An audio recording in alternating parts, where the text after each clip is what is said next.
Mark Kaboly with us now. Pat McAfee and 93.7 The Fan Steelers Insider. Brought to us by the injury lawyers of LGKG. LGKG, Western PA injury lawyers for over 90 years. LGKG.com. And he's on the Fan Hotline.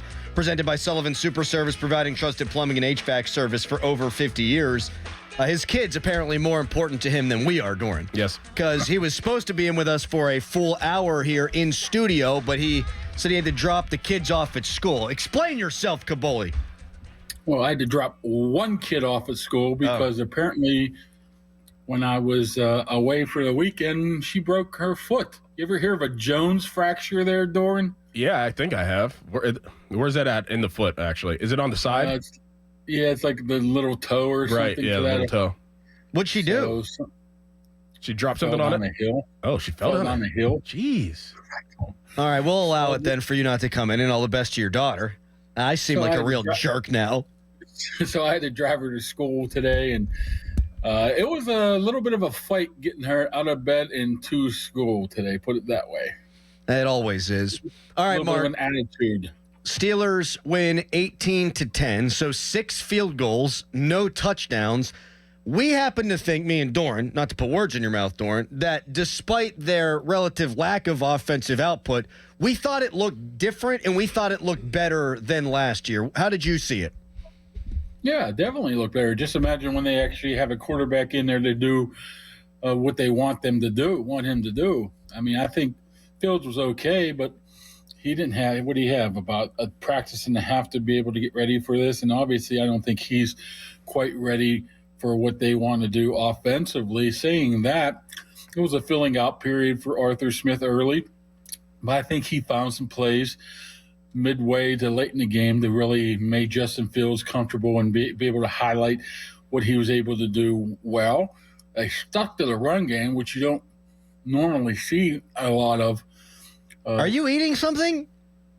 I was chewing something, but watch. Hold on a second. I'll spit it out. Yeah, please. I mean, what do you think this is? This ain't the Pat McAfee show. We're a professional outfit around here, Kaboly. Dude, I got home at like 1:30 a.m. and slept about 2 hours, so you know what you can do. Stick it. Mark, you say that you say that you don't think that the Steelers think that Justin Fields can do what they want to do. What do you think that they want to do? Like in their offense? Run the ball. They want to run the ball, obviously, and play action and take some deep shots off of that. They're able to get 2 to Pickens, but those are weird situations. At the end of the half, you're almost playing prevent there, and the other one was a good throw, maybe a little underthrown, but that's what they want to do more consistently. Be able to run Najee like they do and be able to play action off that. They don't really want to move the pocket and stuff like that. So I think that's when they put the whole squad together, that was their thought. And what Justin Fields does doesn't really mimic what Russell does. That's why you only saw, Van Jefferson have 1 catch out. Calvin Austin, I don't even know how to catch. He did. They both had 1. Those are guys that you want to take the big, deep shots with. And I just don't think, first of all, I think they were a little skeptical of Justin Fields early. They didn't want him to lose that game early, so they're ultra conservative. So I think that's what they want to do: run, play action, run the ball well. And I thought Najee ran the ball, even though what he do 20 for 70. Yep. They still ran the ball 40 times. So that's the thing. I don't think Justin Fields really – I think they were taking away him as the read option a lot too, forcing him to run the ball and force him in the middle a little bit. So I think put it this way.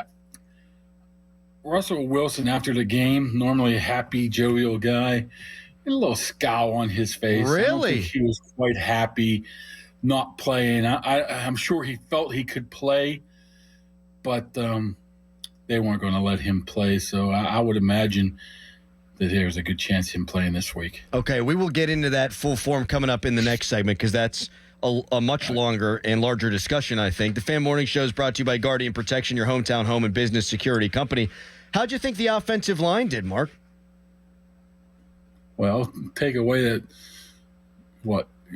first play of the game. That wasn't good, right?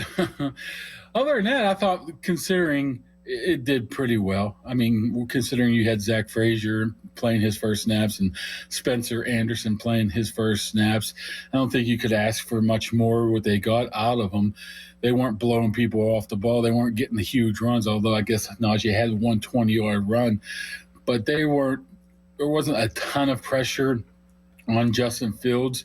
So I think you give him a solid B on, and which is surprising because normally this offensive line takes a while to get up to speed here. And with these younger guys, you were a little bit concerned. But I don't know. I mean, I don't know what the Falcons were doing, man. I would have put as much pressure on them as possible, but I think they might have been a little bit concerned of Justin Fields being able to pull it down and get some big yards as well. But I think the offensive line did as well as they could do. Mark, do you think that Jaylen Warren was on a pitch count? I didn't feel like he got the touches that were expected of Jaylen Warren the first game of the season. Yeah, I think, what did he have, 25 snaps, which was kind of surprising to me that he even had that many. He had 2 carries, didn't get much of all.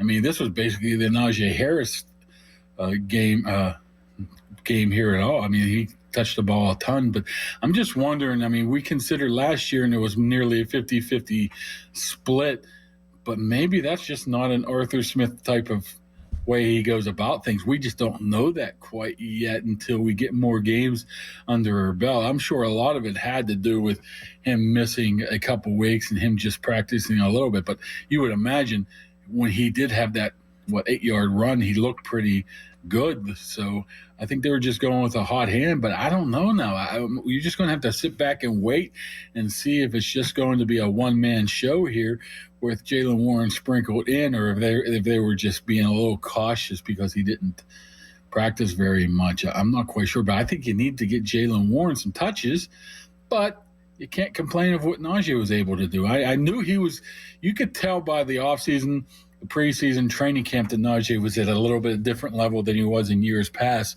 and I think that was on display in Atlanta. Yeah, I think he looked pretty good. We did see one big run. Apart from that, they just were content to hand it off. 37 yards on the ground. Here's just to make sure I get it out there. I am bullish on the Steelers' offense. I'm not saying they're going to be a top 10 unit in the league. Can they be middle of the pack? Because if you can win a lot of football games. Jaylen Warren, who's one of their best playmakers, barely played. I think it was more the hamstring thing. But like you said, Mark, we'll have to see how that plays out. Maybe it is just an Arthur Smith thing. Your 2 top offensive linemen, at least in their minds, out. 1 Fields practice, and it's not even a real practice. And yet, they moved the ball okay, 270 yards, a couple of big plays, one of which was called back because of a terrible push-off call. I think the offense is moving in the right direction. But who's going to be the quarterback on Sunday? Mark Kaboly. We'll talk. You're teasing. You're teasing. I couldn't read it through this video. Okay. Yeah, thanks for being here, Mark. We appreciate that. If you were in studio, that wouldn't have happened. Kaboly says Russ had a scowl on his face.